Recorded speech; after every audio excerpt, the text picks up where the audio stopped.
Cet épisode de Nouveau Paradigme est sponsorisé par vous. Pour soutenir le podcast, rendez-vous sur patreon.com/noéjacomet.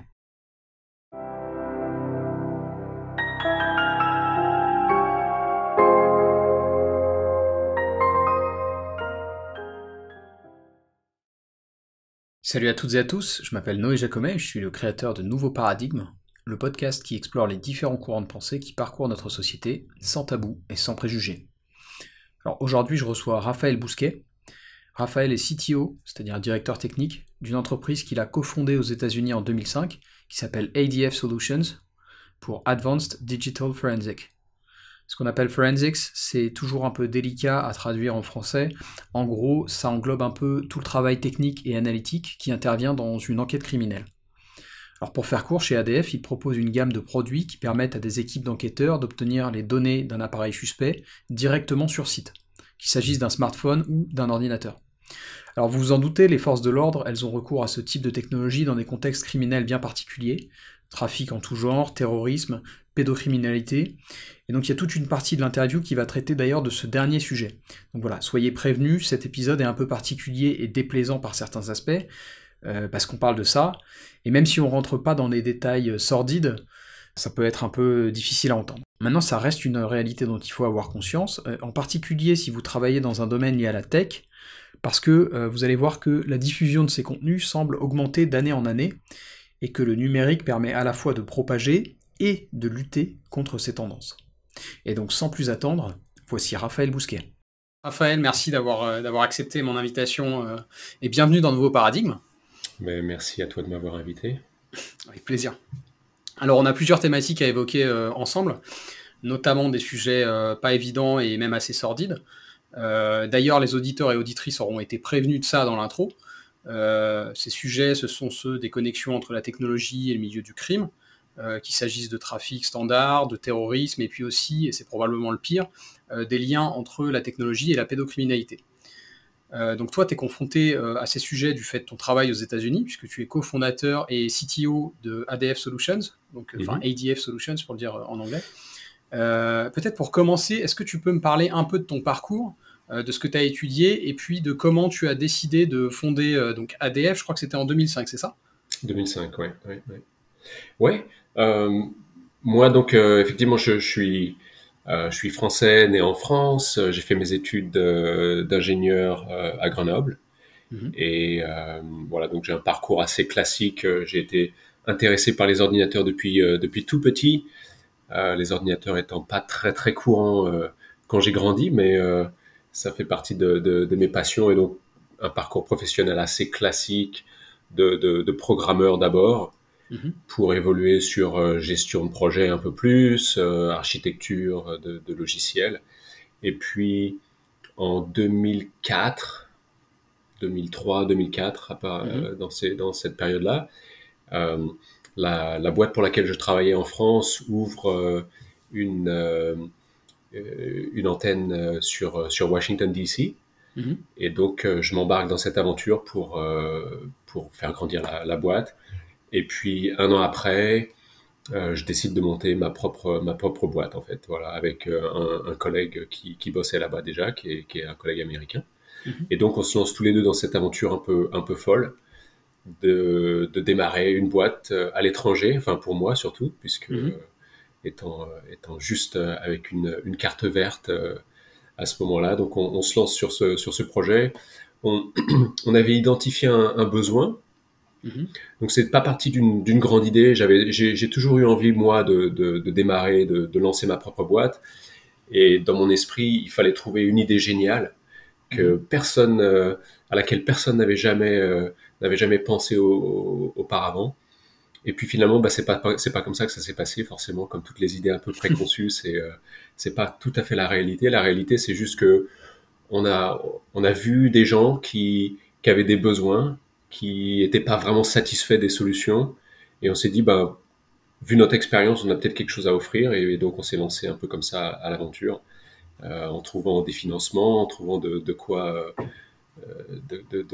bidouiller quelque chose sans dépenser trop d'argent, sans se payer au début, ce qui est toujours un peu délicat. Je pense qu'on peut pas faire ça à toutes les périodes de sa vie. Donc ça tombait bien pour moi. J'avais pas trop de responsabilités à l'époque, donc c'était le bon moment, c'était le bon timing. Et puis donc la société, en fait, le besoin qu'on avait établi et qu'on avait identifié, c'était d'aider les investigateurs, les gens qui font des enquêtes criminelles, en leur donnant des outils informatiques plus avancés que ceux auxquels ils avaient accès à l'époque, Mhm. pour accélérer les investigations, pour leur permettre d'avoir des informations auxquelles ils n'avaient pas accès immédiatement. La procédure classique, c'était plutôt de saisir les, les ordinateurs, les téléphones, les stockages, et encore à l'époque, c'était pas forcément dans la majorité des cas que tout cet équipement était impliqué. Donc c'était d'aller récupérer toutes ces informations, de les envoyer dans des labos de criminalistique, type labo qui étudie les ADN, Mhm. les empreintes, etc. Donc c'était un peu la même méthodologie qui était appliquée aux États-Unis. Et puis ces labos, eh ben, ils prenaient du temps parce que forcément le nombre d'informations qu'ils recevaient grandissait de jour en jour. Et dans des cas pas jugés prioritaires, même s'il y a des vraies victimes, ça pouvait prendre 1 an avant de récupérer des rapports. Mhm. Et donc forcément, il peut se passer énormément de choses en 1 an. Donc c'était déjà une problématique bien réelle à l'époque. Les solutions, c'était d'équiper plus les labos, d'embaucher plus de gens, de former plus de gens. Mais bon, c'est un peu l'analogie qu'on avait faite nous à l'époque entre les médecins, les infirmières, c'est-à-dire cette idée de triage qui est pas vraiment nouvelle, qui d'ailleurs vient plutôt du corps médical et de l'armée, Mhm. et donc d'essayer de mieux répartir les ressources en éliminant ou en traitant une plus petite, une plus petite quantité d'informations Mhm. pour pouvoir faire avancer les choses un peu plus rapidement, en se disant, bon, je vais pas forcément résoudre le problème immédiatement, mais en 5 minutes, je peux déjà obtenir une idée assez précise de ce qui se passe, et puis orienter, guider un peu la suite des événements. Alors que la procédure classique, c'était, bon, je reçois un ordinateur, j'ai besoin d'extraire des informations de cet ordinateur-là, et ben ça va me prendre 3-4 jours par Mhm. ordinateur, et c'est l'expert qui s'en occupe, et il n'y a personne d'autre qui peut l'aider. Donc ça, c'était un peu l'idée de base, c'était de se dire, bon, nous, on a une idée, on pense qu'on peut amener des logiciels simples d'utilisation à une plus grande partie de cet environnement, entre donc les investigateurs de forensics Mhm. et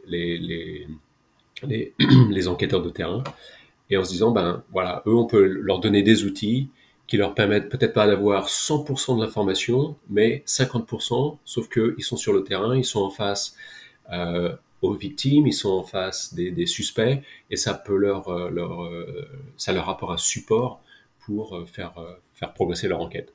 Et donc c'est parti comme ça. Mhm. OK. Et alors tu peux me décrire un petit peu, alors évidemment, et ce sera vrai pour toute l'interview, c'est évidemment toi qui décides à quel point tu veux rentrer dans les détails, puisque c'est des sujets sensibles. Mais, est-ce que tu peux m'en dire un peu plus justement sur le produit que vous proposez, chez ADF? Comment il fonctionne un peu au niveau techniquement? Enfin, qu'est-ce que Ouais. c'est, quoi? Oui, il n'y a pas trop il y a pas trop de secret par rapport à ça. C'est-à-dire que nous, de toute façon, l'outil accède aux données qui sont mises à la disposition euh, dans un cadre légal. C'est-à-dire qu'il n'y a pas, il y a des outils qui vont au-delà des protections logicielles. C'est pas notre cas.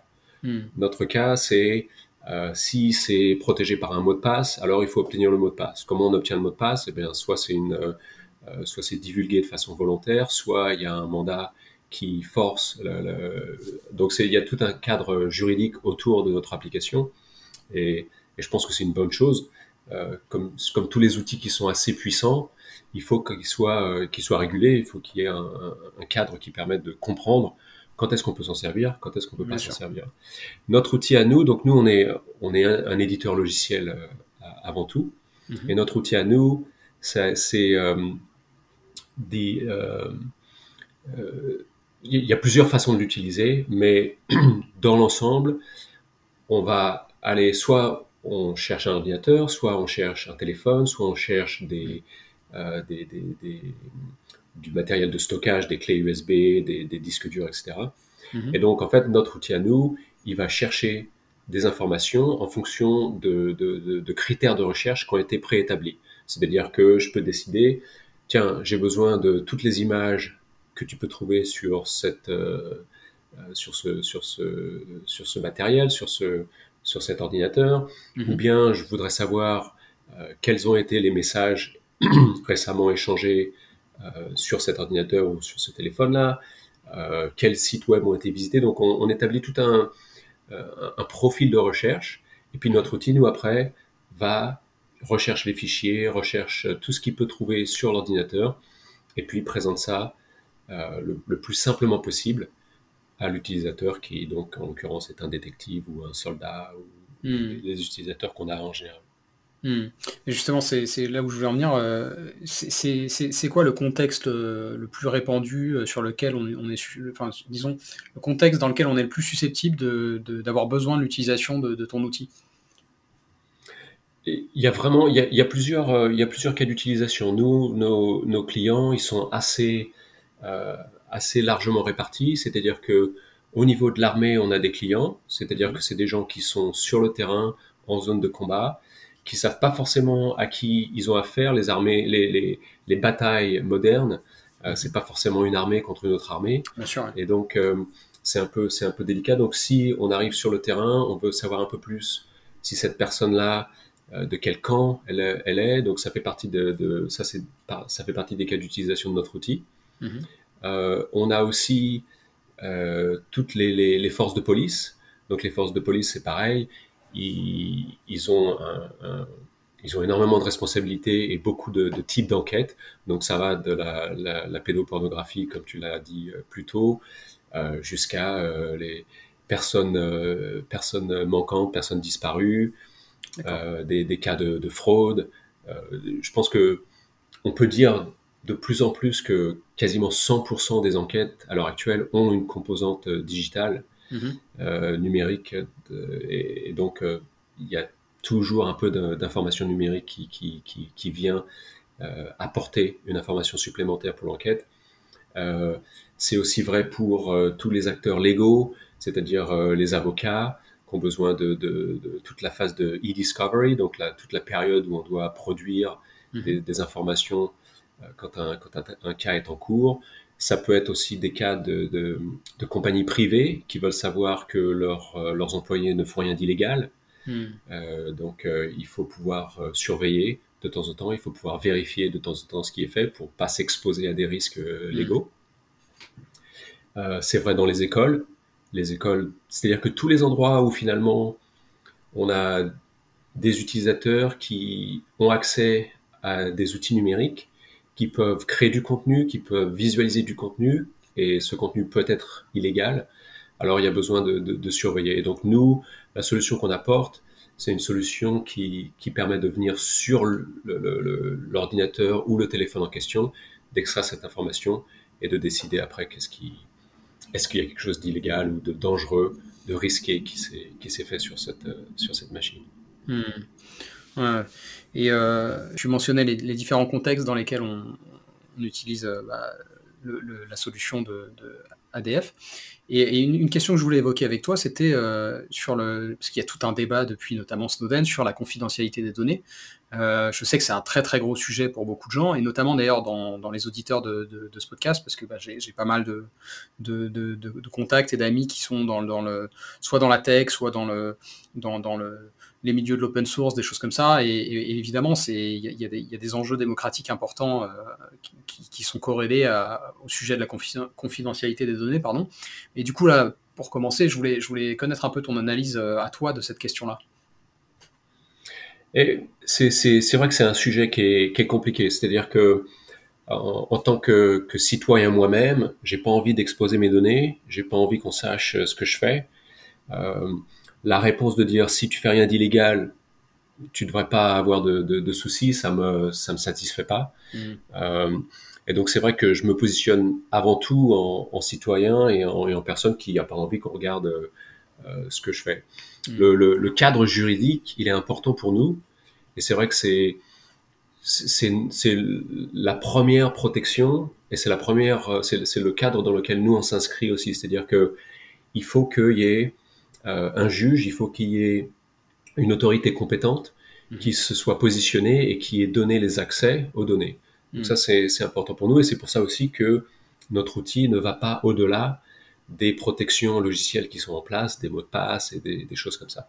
Donc ça, c'est une donnée importante.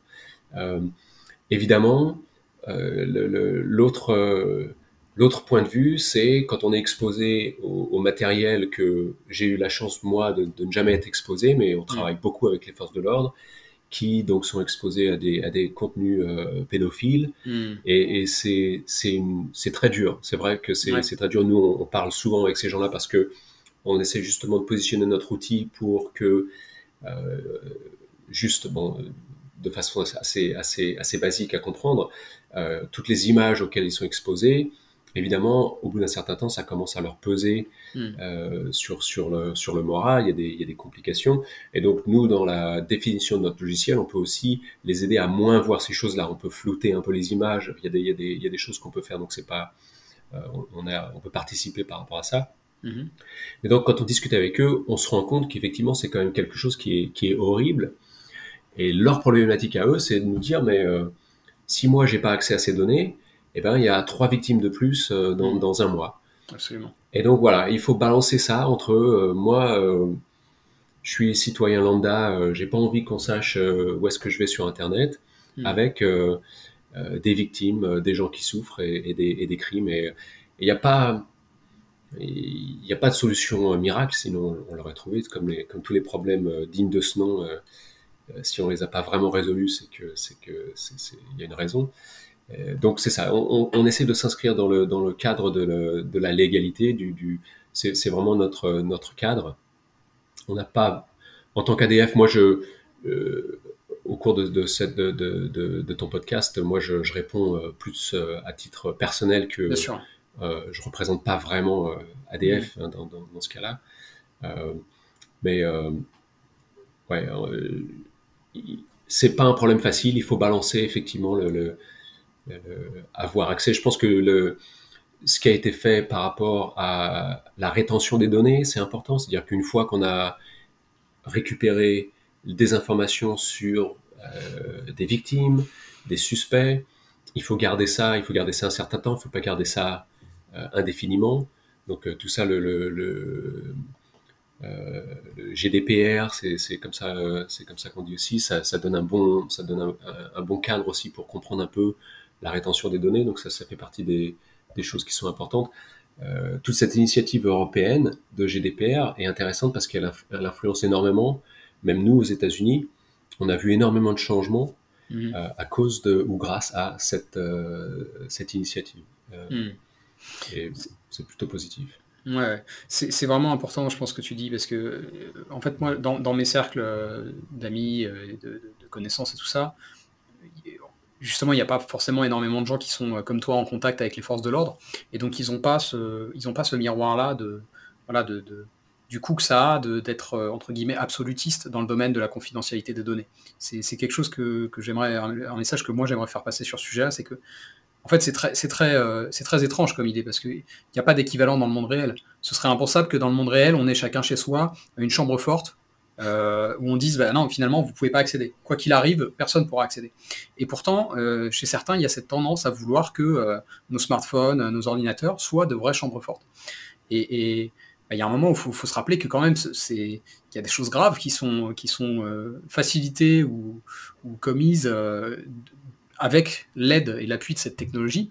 Et donc, il y a un moment où, voilà, c'est comme tu dis, il y a un équilibre à trouver entre, effectivement, préserver les modèles démocratiques qu'on a pu avoir et donc se prémunir un petit peu du regard du gouvernement et même d'acteurs privés sur nos activités sur Internet, par exemple, et en même temps donner accès aux forces de l'ordre à certaines choses, puisque, comme tu le dis, c'est comme eux te le disent visiblement, s'ils n'ont pas accès à ces choses-là, il y a plus de souffrance.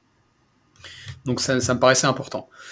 Et alors je voulais peut-être un peu insister sur ce point-là. On va y revenir parce que évidemment la pédocriminalité c'est probablement le sujet le plus grave. Mais une question que je voulais te poser sur les domaines d'application, c'est t'as pas trop parlé de terrorisme et notamment de terrorisme domestique. C'est aussi des domaines dans lesquels vous êtes présent. Ouais, c'est deux domaines dans lequel on est présent. Le terrorisme domestique, c'est très d'actualité. C'est vraiment d'actualité aux États-Unis. Mhm. Forcément, tout le monde a le 6 janvier à l'esprit. Euh, pour certains, c'est pas du terrorisme domestique. Voilà, chacun a son point de vue là-dessus. Je pense que c'est quand même assez clair que il y a un gros problème ici. Mhm. Mais oui, ça fait partie des choses. Nous, on a des utilisateurs chez nous qui travaillent sur ces profils-là liés à cet événement ou d'autres. Euh, Ça fait partie des informations. Et après, c'est toujours une question de quelles sont les technologies utilisées, quels sont les réseaux, est-ce que l'information est disponible, est-ce que l'information n'est pas disponible. Encore une fois, nous, on intervient surtout sur site, Mhm. c'est-à-dire qu'on ne fait pas de la surveillance à distance, on ne fait pas de la surveillance de réseaux sociaux. Mhm. Nous, c'est vraiment une fois qu'il y a un équipement sur lequel on veut extraire de l'information, on Mhm. se sert de notre outil. Donc on n'est pas sur on n'est pas sur une démarche où on va surveiller tout un tas de réseaux sociaux, cataloguer ça, faire de la recherche, c'est pas notre domaine. Hmm. J'aurais bien aimé, avant de passer au sujet suivant, j'aurais bien aimé peut-être faire un peu de prospective avec toi, notamment sur le phénomène terroriste intérieur, domestique. Euh, Souvent, moi, j'ai l'intuition que, et d'ailleurs, on y reviendra un peu plus tard, mais la technologie, c'est à la fois un problème et une solution. C'est-à-dire qu'elle cause, comme je disais un peu plus tôt, elle facilite certaines tendances néfastes, et en même temps, on le voit avec un produit comme le tien, elle permet aussi de faciliter le travail des forces de l'ordre. Et donc voilà, ce que je me demandais, c'est, pour faire un peu de prospective, comment tu vois un peu l'avenir dans le domaine vraiment du terrorisme domestique et de la technologie? Est-ce que tu penses que on va trouver justement un équilibre? C'est c'est pas facile à répondre. C'est vrai que en plus, vivant aux États-Unis, Mhm. les choses ici me font assez peur. Ah ouais. C'est-à-dire que on voit quand même une très large proportion de la population euh, qui, qui obtient ces informations sur des réseaux complètement parallèles, qui sont complètement déconnectés de la réalité Mhm. et qui sont de plus en plus isolés. C'est-à-dire que euh,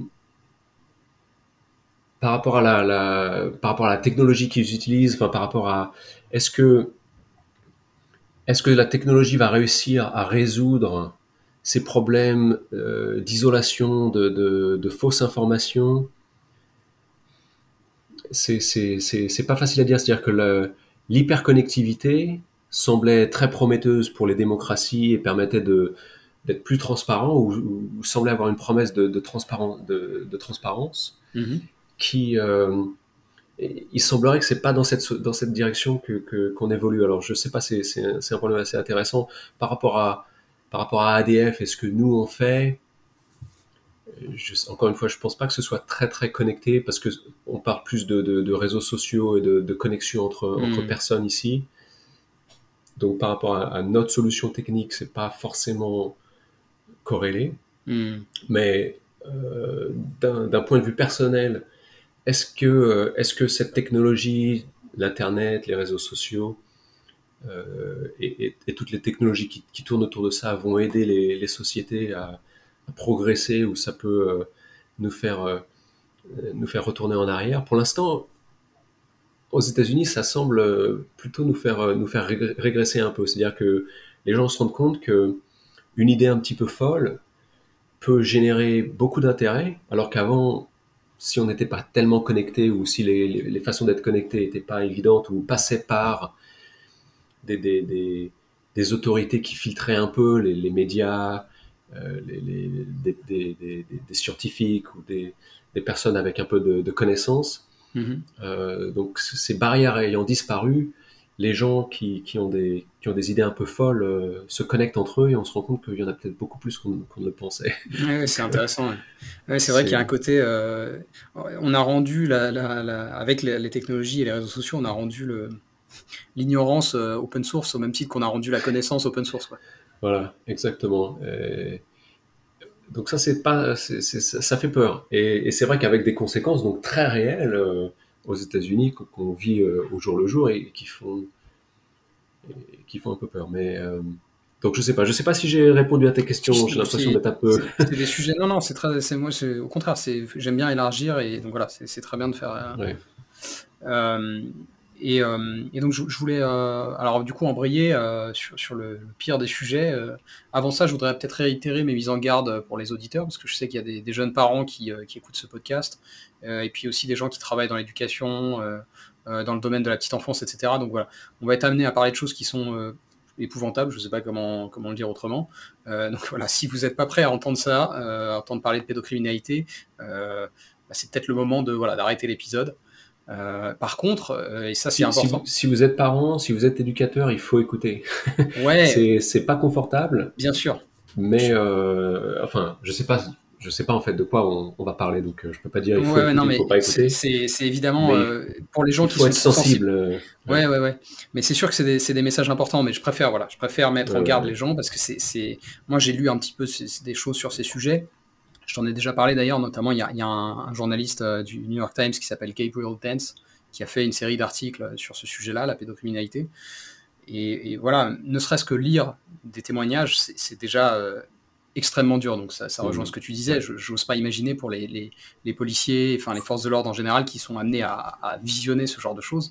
Voilà, je préfère prévenir les gens, mais ça reste effectivement important. Si les gens ont le courage d'écouter, ça reste très important de le faire. Et en particulier, c'est là où je voulais en venir, j'ai des amis dans la tech, comme je disais, et je pense que si vous travaillez dans la tech, là, vous avez peut-être même un devoir d'écouter, parce que il faut prendre conscience de l'ampleur de ce phénomène. Et on y viendra ensemble parce que je me suis documenté, j'ai des chiffres. Mais peut-être pour commencer par une question un peu candide, euh, d'après toi, pourquoi aussi peu de gens parlent de ce problème? Moi, j'ai une vue un peu biaisée par rapport à ça. Moi, j'ai l'impression qu'on en parle beaucoup, mais c'est mon travail, Ouais, j'y suis tous les non, jours, donc je t'assure qu'on n'en parle pas je, beaucoup. voilà, donc c'est possible que pour le citoyen moyen, ce soit pas un sujet qui soit très qui fasse pas partie du quotidien. Ça c'est possible. Hmm. Encore une fois, je suis pas le meilleur juge par rapport à ça parce que c'est un sujet auquel moi je suis sensible. Moi, j'ai des enfants aussi, et donc ça éduque. Cette partie de ma profession dicte un peu aussi ce que moi je fais par rapport à mes enfants pour les éduquer, pour leur apprendre. Ils sont encore jeunes, mais malheureusement, ça peut affecter des enfants très jeunes. Absolument. Euh, et donc ça influence, ça influence mes décisions en tant que parent aussi, cette connaissance de ce risque. Mais donc ouais, est-ce qu'on n'en parle pas assez? Pourquoi est-ce qu'on n'en parle pas assez? Hmm. euh, A priori, je sais pas. Je pense qu'effectivement c'est gênant, c'est dur. Je pense que c'est un thème qui fait pas plaisir. Est-ce que je vais parler la conspiratie, comment on dit les conspirations Ouais, conspiration, ouais. euh, en disant que bon, des gens haut placés n'ont pas intérêt à ce que ce soit ce qu'on en parle. Mhm. Je pense pas que ce soit lié à ça. Mais non, je sais pas. Et c'est sûr que au niveau des écoles, par exemple, je pense qu'il n'y a pas assez d'éducation sur comment se comporter quand on est sur Internet, sur un réseau social. Mhm. Euh, je pense que on peut faire des progrès par rapport à ça. Il y a des choses qu'on peut détecter, il y a des façons de se protéger. C'est du self-defense, self-defense Mhm.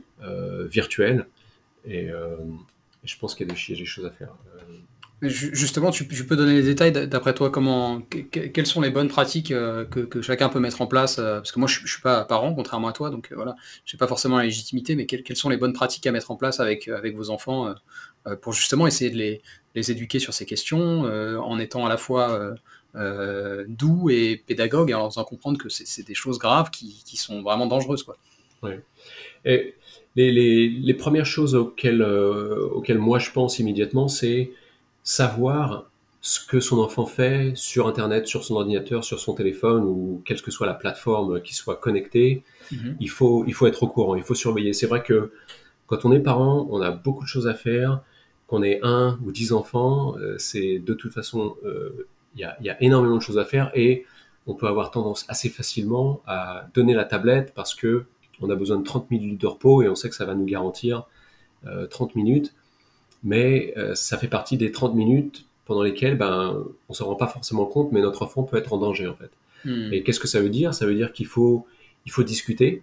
Mais bon, ça c'est vrai tout le temps, mais il faut discuter avec son enfant, lui demander, voilà, c'est pas très dur de regarder où est-ce qu'il est allé sur Internet, où est-ce qu'il ou elle est allé sur Internet. C'est pas très dur de voir quelles sont les applications qui sont installées. C'est pas très dur d'ouvrir une ou deux applis de réseaux sociaux pour voir quels sont les messages qui sont échangés. Donc, un peu de surveillance. Bon, ça, c'est peut-être mon défaut professionnel, hein. La surveillance, Ouais. c'est un peu ce qu'on fait chez nous. On donne les outils pour faire ça, donc forcément, Mhm. je suis un peu plus sensible à ça. Euh, un peu de surveillance, mais un peu de surveillance avec de la communication, hein. Moi, mes enfants, ils savent que je regarde, ils savent que je sais ce qu'ils font, Mhm. et ils savent que si ils ont la liberté dans un cadre, quoi. Mhm. Il y a un cadre qui est défini. Donc un peu de surveillance, un peu de prévention. Un peu de prévention, c'est expliquer que voilà, tu as reçu une invitation pour parler à cette petite fille de 10 ans, mais c'est pas forcément une petite fille de 10 ans, donc il faut le savoir. C'est tout simple. Et puis il faut savoir que si les échanges sont fréquents, quand ça revient sur de la surveillance, si c'est fréquent, si les thèmes abordés sont pas forcément des thèmes appropriés à l'âge, à ce moment-là, Mhm. il faut être, donc il faut être en constante communication avec ses enfants et savoir ce qu'ils font. C'est vrai que c'est encore un peu plus de travail. C'est vrai qu'on pensait que voilà, je vais les mettre devant l'ordinateur pour 30 minutes, mettez-les devant la télé pour Mhm. 30 minutes, c'est moins dangereux. Peut-être ils s'amuseront un peu moins, mais ça donne quand même la paix. Et je comprends ça. On, Bien sûr. on le fait, on le fait. Mais voilà, donc ça fait partie des choses. Il faut savoir ce que son enfant fait quand il est connecté à Internet. Et c'est pas facile. Il y a des applis, on ne sait pas qu'est-ce que c'est la nouvelle appli que tous les enfants utilisent maintenant ou Mhm. qui permet d'échanger des messages. C'est pas forcément évident. Ça peut être à travers des jeux. Ouais, C'est pas absolument. Ouais. forcément Facebook, hein. On pense tous, voilà, c'est Facebook forcément. Non, ça peut être juste une appli de partage de photos. Il n'y a pas forcément de texte. Ça peut être Mhm. donc évidemment, c'est pas facile de suivre. Les, les Apple, Google, qui font donc les deux marques de téléphone les plus répandues, Mhm. ont des applications qui permettent de savoir combien d'heures les enfants passent sur leur téléphone, quelles Mhm. applications sont installées, où est-ce qu'ils passent le plus de temps. Voilà, c'est gratuit, il faut un petit peu de connaissances. C'est c'est pas inutile. Je pense que ça vaut le coup. Ça fait partie des choses qu'il faut peut-être investir un peu de temps pour comprendre ça. Mhm. Absolument. Ouais. Alors, je suis un peu réticent à l'idée de rentrer dans les détails, mais en même temps, je j'ai pas non plus envie d'euphémiser parce que c'est un sujet qui est gravissime. Il faut bien comprendre que, et justement, je parlais tout à l'heure de donner des chiffres et un peu de l'ampleur du problème, mais il faut bien comprendre que la plupart des plateformes qui, permettent de partager, de s'échanger du contenu, sont infestées par, ce type d'images. J'aurais aimé savoir de toi, de ton expérience, chez ADF et donc de ce que tu as pu mesurer, c'est quoi l'échelle de ce problème, du coup, dans le contexte américain, évidemment?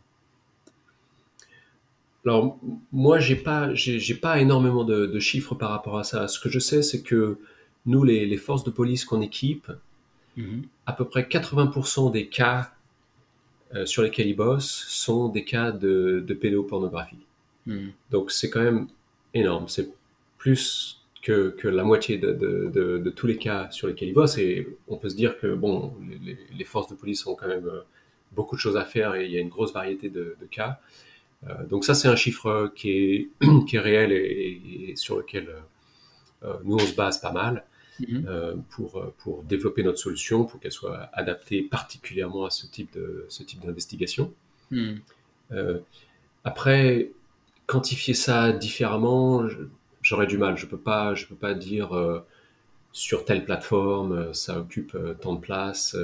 Ce qui est sûr, c'est que de toute façon, on peut pas détecter vraiment tout ce qui se passe. On n'a pas les moyens de détecter tout ce qui se passe. Les plateformes les plus connues font quelques efforts pour essayer de voir ce qui se passe sur leur plateforme, mais légalement, en tout cas aux États-Unis, ils sont pas obligés de le faire. Mhm. Donc ça fait partie des débats aussi à l'heure actuelle, c'est-à-dire que la liberté d'expression ici est assez forte et les plateformes de contenu sont relativement bien protégées par rapport à ça. Mhm. Donc je ne sais pas si je peux apporter d'éléments nouveaux ou des chiffres très précis Mhm. sur l'ampleur du problème. Ce qu'on entend aussi beaucoup de la part de nos utilisateurs ces derniers temps, c'est que tous les, le besoin de rester chez soi, je trouve pas le mot Le précis, confinement, ouais. mais tout le confinement Mhm. n'a fait qu'aggraver les choses. Absolument, ouais. J'ai lu la même Euh, chose, ouais. donc voilà, plus d'abus sur les enfants, Mhm. parce que évidemment les conditions sont difficiles pour les adultes, pour les enfants, et forcément il y a, et voilà, ça fait partie des choses qui se détériorent. Hmm. Ouais, j'ai lu la même chose, c'est assez alarmant, parce que déjà, en fait, si tu veux, moi, de ce que j'ai lu, il y avait déjà une tendance, à l'accentuation et donc là, c'est pour revenir un peu sur ce que tu disais par rapport parce que du coup, moi, je te demandais tes chiffres pour ADF et c'était important de les connaître, mais de mon côté, moi, j'ai regardé les chiffres justement des plateformes en ligne et heu et heu et donc il y a les chiffres que j'avais notés, c'est qu'en 2007, donc il y a ouais, il y a pas loin de 15 ans, enfin pas tout à fait, mais presque, il y avait, je crois que c'était un peu moins de 100 000. Il y a eu un peu moins de 100 000 signalements de contenu de cette nature-là en ligne en 2007. Et en 2019, il y a eu presque 17 millions de signalements. Donc voilà, c'est pas forcément à prendre au pied de la lettre parce que on s'est aussi probablement amélioré dans la détection de ce type de contenu, mais quand même, ça semble indiquer il y a une augmentation de ces tendances. Et donc évidemment, c'est très choquant parce que pour la plupart des gens et pour les gens normaux, c'est invisible puisque quand on cherche pas ce type de contenu, on les trouve pas, sauf accident, et ça arrive. Et donc les gens ne tombent jamais dessus, si ce n'est effectivement, comme je disais, les cas de. Il y a eu un cas chez Bing, donc le moteur de recherche de Microsoft, où quelqu'un je crois, faisait une recherche qui avait un rapport à la balistique, donc rien à voir, tu vois. Et le terme précis, je ne l'ai pas, parce qu'il n'était pas communiqué, mais il a tapé un terme sur le moteur de recherche Bing en lien avec la balistique, et il a eu des douzaines de retours de Mm. pédopornographie. Tu vois. Et donc Ça, voilà, c'est pas une bonne surprise, non, c'est clair, parce non. que ouais, c'est Et donc ouais, j'aurais aimé. Et donc d'ailleurs pour rester un peu sur ce cas-là, il l'a signalé à Bing et ça a mis énormément de temps à être supprimé, je crois de l'ordre de plusieurs semaines ou même plusieurs mois. mm. Et du coup, j'aurais aimé connaître ton analyse parce que tu en as un peu parlé et je voudrais qu'on élabore un peu. Euh, comment tu vois la responsabilité et l'efficacité, pas tant de nos gouvernements, mais surtout des acteurs privés de la tech pour gérer ce problème? Ouais, je pense qu'ils ont un rôle indéniable. C'est-à-dire que c'est toujours délicat parce que euh, ça rentre un peu en conflit avec la liberté d'expression. Mais voilà, et puis aux États-Unis, la liberté d'expression est roi. C'est-à-dire que c'est vraiment le premier des actes de la Mhm. Constitution. On a le droit vraiment de s'exprimer et a priori, il n'y a pas de conséquences. C'est pas vraiment le cas en Europe, Mhm. où il y a quand même des sujets qui sont beaucoup plus réglementés. Mhm. Mais euh, on a les moyens techniques de mieux surveiller. C'est indéniable. Et, et je pense que malheureusement, c'est comme tout, c'est-à-dire que euh, je vais faire une petite digression encore sur le capitalisme, Mhm. parce que si on est un puriste du capitalisme, eh ben, c'est les marchés qui disent ce qu'on doit et ce qu'on ne doit pas faire. C'est-à-dire Mm. que, bon, a priori, si financièrement ça va bien, c'est que j'ai besoin de rien faire d'autre. Et il n'y a pas vraiment de mécanisme financier euh, pour réguler les choses illégales sur Internet. C'est-à-dire que, bon, bah, il y a des choses illégales, mais ça nous embête pas sur notre chiffre d'affaires. Mm. Donc c'est là où le gouvernement, il a un rôle, il a son rôle d'arbitre, il a le rôle de dire, ben voilà, c'est comme la pollution, ok, ça coûte, ça vous ramène rien, mais la pollution, c'est pas bien pour Mm. les citoyens. Et ben c'est un peu la même chose là. Il faut que moi, mon avis personnel, c'est qu'effectivement, il faut qu'il y ait des règles, il faut qu'il y ait des règles plus strictes de contrôle de contenu. Euh, c'est un problème compliqué parce que le contenu, ça peut avoir l'air innocent jusqu'au moment où ça ne l'est plus, et puis la Mm. technologie, ben, elle n'est pas forcément toujours toujours précise. On fait des progrès quand même assez importants sur tout ce qui est intelligence artificielle, tout ce qui est reconnaissance d'image. Mm. Euh, a priori, la reconnaissance d'image à l'heure actuelle est meilleure que ce que les humains sont capables de faire. Un humain se trompe plus souvent quand il identifie un objet dans une photo que maintenant un programme. Mhm. Donc c'est là où on en est. On n'a pas encore les voitures autonomes, mais ça c'est un autre problème. Euh, et donc, enfin, mon avis personnel, c'est qu'effectivement, il faut réglementer ça. Il y a des moyens de détection. Après, euh, toutes les plateformes qui stockent des données ou permettent le transfert des données, on les connaît. Il y a pas d'acteurs. Enfin, n'importe qui peut se mettre sur Internet, avoir un petit ordinateur, un petit serveur, Mm. et voilà, personne va. Ça va être très très dur de détecter quelqu'un comme ça. Mm. Mais si on parle de toutes les boîtes qui facilitent l'échange de données, qui font des serveurs qui ont des serveurs de fichiers, etc. Ces boîtes-là, elles sont connues. Ces boîtes-là, elles font du business, elles génèrent des bénéfices, et donc elles sont soumises à des lois. Et ces lois, elles devraient être internationales par rapport à surveiller le contenu. Est-ce qu'il faut des équipes manuelles pour faire ça? Forcément, c'est-à-dire qu'il y a des zones où la technologie va pas être tout à fait sûre d'avoir détecté un contenu précis de pédopornographie ou Mm. de choses comme ça. Euh, mais ouais, moi je pense qu'il y a plus à faire, et c'est encore une fois, je sais pas s'il y a une volonté politique, c'est-à-dire que la volonté politique, elle vient a priori d'une des citoyens qui sont intéressés ou pas par le sujet. Et donc, si on ne parle pas de ce sujet, ça ne suit pas la chaîne Mm. classique de ce qui va influencer le politique pour agir. Mais ouais, a priori, il y a des technologies pour faire ça, et des technologies pour faire ça rapidement, de façon assez précise. Et je pense que ça devrait être plus répandu. Mm. Justement, t'en parlais un peu. Moi, ce que je sais, et j'aimerais bien avoir des infos, peut-être que toi t'as et que moi j'ai pas, mais moi ce que je sais, c'est que Facebook a fait quand même un gros travail pour justement essayer de détecter ce type de contenu. D'ailleurs, c'est assez paradoxal parce qu'ils ont été critiqués pour ça. Euh, Alors que justement, en fait, au contraire de certains autres acteurs, eux, ils avaient fait le choix de dire bon, ben, on va sortir la tête du sable, on va arrêter d'ignorer le problème et on va essayer de détecter ces choses-là qui sont horribles.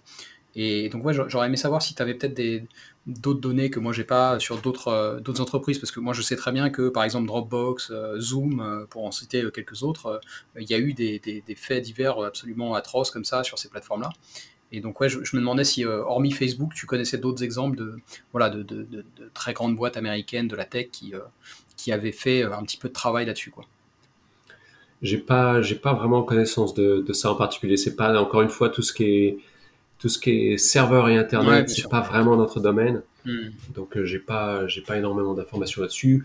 Ce que je sais, c'est que les technologies que nous on utilise. C'est-à-dire qu'une de nos spécificités, c'est vraiment d'amener des technologies qui ont d'habitude besoin d'énormément de, de puissance de computing, d'avoir des microprocesseurs assez puissants. Mhm. Nous, on amène ça sur le terrain pour les investigateurs. C'est-à-dire que les mêmes technologies qui permettent de surveiller des serveurs chez Facebook, Mhm. nous, on a ça sur une petite clé USB qui va chercher sur l'ordinateur du suspect. Et Mhm. donc, ces technologies-là, elles sont pas, encore une fois, c'est pas très compliqué. Il n'y a pas besoin, il y a plus besoin de serveurs. Enfin bon, nous on analyse des centaines de milliers d'images, on n'analyse pas des milliards, mais Mhm. c'est ça scale. C'est, enfin, donc je ne sais pas, je ne sais pas quelles sont les dynamiques à l'intérieur des entreprises pour effectivement forcer cette application. Est-ce que euh, un des problèmes, certainement, c'est que ce contenu-là, il est tabou. C'est-à-dire qu'une fois que je l'ai détecté sur mon serveur, ça devient très compliqué pour moi de gérer ce contenu. Il y a des procédures aux États-Unis auxquelles nous on connaît bien ces procédures. Il y a une entité non gouvernementale, mais qui est pas non-profit, euh, qui récupère ces données-là, qui les catalogue. Et donc, les entreprises qui détectent ça doivent se mettre en contact avec eux. Ces, ces, ces, ces canaux de communication sont relativement bien établis, c'est quelque chose qui marche plutôt pas mal, mais je peux comprendre qu'il y ait des entreprises qui se disent, bon, si je détecte ce contenu-là, ça devient mon problème. Tant que je ferme les yeux, j'ai pas besoin de le gérer, et puis légalement, je suis pas obligé de le faire, donc je le fais pas. Donc, est-ce que les procédures en place à l'heure actuelle, une fois une entreprise a détecté ce contenu-là, sont trop compliquées? Est-ce que ils deviennent responsables de ce contenu? Voilà, peut-être qu'il y a quelque chose à chercher à ce niveau-là pour simplifier les procédures, les, leur garantir qu'ils n'ont pas obligé d'interrompre 10% de leur serveur parce il y a des images illégales qui viennent d'être détectées dessus. Mhm. Voilà, peut-être que c'est par rapport à ce type de c'est cette problématique-là qui les empêche de faire un peu plus dans ce domaine-là. Je sais pas, c'est possible. Mhm. Ok, ok. Écoute, j'ai encore donc j'ai quelques questions bonus parce que c'est la tradition, c'est des choses beaucoup plus légères, mais avant ça, j'aime bien finir sur un peu de prospective. Et donc j'avais une question plus large pour terminer dans les domaines sérieux. Là, ils sont vraiment très très sérieux. Quand on travaille, comme c'est ton cas, dans un secteur où on est comme ça confronté à ce que l'humanité fait de pire, c'est compliqué de rester optimiste. C'est quoi comment tu vis les choses, comment tu vois l'avenir, toi? Euh, c'est vrai que enfin, c'est vrai que c'est quelque chose, il faut le gérer personnellement, surtout depuis que moi j'ai des enfants. C'est-à-dire que c'est plus facile de travailler dans des domaines sensibles quand on n'est pas directement impliqué. Je me sens beaucoup plus impliqué maintenant en tant que parent. Et d'une certaine façon, pour moi, je trouve que ça a été positif parce que ça m'a donné cette connaissance que j'aurais pas forcément eu et ça me permet d'être vigilant. Maintenant, cette vigilance, ben, c'est du stress. Voilà, ça fait un problème de plus auquel il faut penser. Voilà, ça s'ajoute. Est-ce que, euh, est-ce que je suis positif par rapport à ça? C'est difficile. C'est-à-dire que moi, dans ma profession, je suis content de participer euh, à l'arrestation de personnes qui nuisent vraiment à la société. C'est-à-dire Hmm. que j'ai cette satisfaction-là de pouvoir dire, voilà, mon travail de tous les jours, eh ben, je vois le résultat et ça permet de stopper des crimes et ça permet d'isoler des gens qui, de toute évidence, ne peuvent pas vivre en société, dans la société qu'on a établie. Euh, Hmm. donc ça c'est positif sur un plan personnel. C'est vrai que d'une façon plus générale, c'est difficile de voir l'humain sous ce jour-là. On peut réfléchir aux millions d'années d'évolution qui font qu'on en est là aujourd'hui, et qu'est-ce qui fait que certains humains arrivent à se comporter bien en société, et certains humains sont à des kilomètres de ce qu'on accepte. Ça c'est plus dur à comprendre. C'est bien de voir un film où on se fait un peu peur, où voilà, quelqu'un va faire des choses atroces. Quand on s'assoit et qu'on se dit mais ça se passe dans la réalité, il faut arriver à bloquer un peu ça. C'est vrai que ça demande une petite gymnastique intellectuelle pour pas trop être affecté par cette réalité qui est pas réjouissante, quoi. Donc voilà, c'est comme tout, il faut y penser, il faut ignorer, il faut voilà, jongler un peu entre les deux. Ok. Très bien. Bah, écoute, merci encore une fois pour ton temps. Donc comme je t'ai dit, j'ai quelques questions bonus. C'est vraiment, ça va prendre 3 minutes, hein. C'est très rapide et puis c'est pas du tout sérieux. D'ailleurs, ce que je fais généralement, parce que donc ce podcast, il est pas monétisé, je fais pas de pub ou quoi que ce soit. Il est monétisé uniquement par le financement participatif. Donc ce que je fais en fait, c'est que les questions bonus, la première est en accès libre et les autres sont réservées, voilà, à mes donateurs et donatrices. Donc voilà, pour que tu saches, mais c'est vraiment de l'ordre du fun plus que du sérieux, quoi. Et je pense que ça va pas faire de mal de changer un peu de sujet parce que c'est quand même lourdingue. Donc première question bonus, si tu étais, celle-là elle est pas si légère que ça, tu me diras, si tu étais interné en HP, donc en hôpital psychiatrique par accident, comment est-ce que tu t'y prendrais pour convaincre le staff que tu es vraiment sain d'esprit et que tu fais pas juste semblant pour pouvoir sortir? Alors, c'est pas une question que je me pose tous les jours, donc forcément, ça demande un peu c'est le but de ces de questions. réflexion.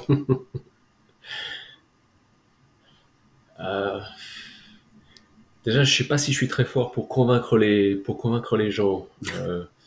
Donc peut-être que je pars avec un petit désavantage.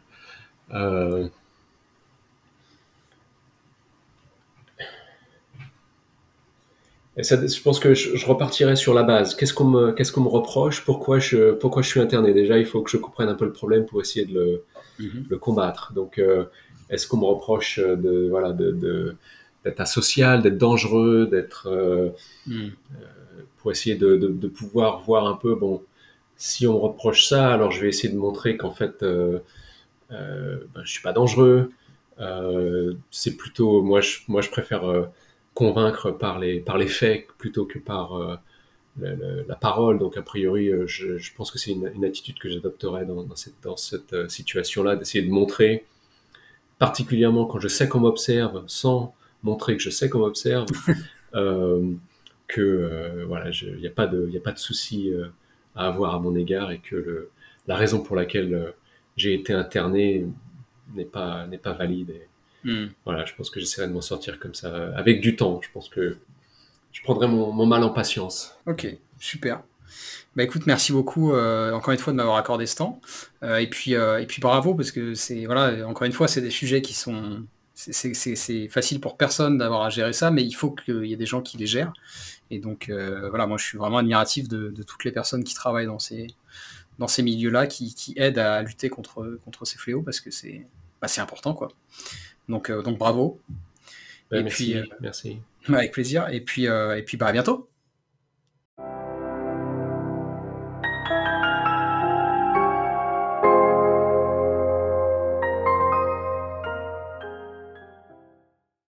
Si ce podcast vous paraît utile ou intéressant, il y a plusieurs façons de le soutenir. Vous pouvez le recommander ou le suivre sur Apple et Google Podcasts, Deezer, Spotify, YouTube, etc. Vous pouvez le partager à vos amis et vos proches sur les réseaux sociaux, ou même en parler sur votre propre blog ou dans votre propre podcast. Enfin, comme indiqué en début d'épisode, vous pouvez financer Nouveau Paradigme directement en vous rendant sur patreon.com/noéjacomet. Et quel que soit le soutien que vous m'apportez, merci, c'est vraiment grâce à vous que ce podcast peut continuer à exister et se pérenniser.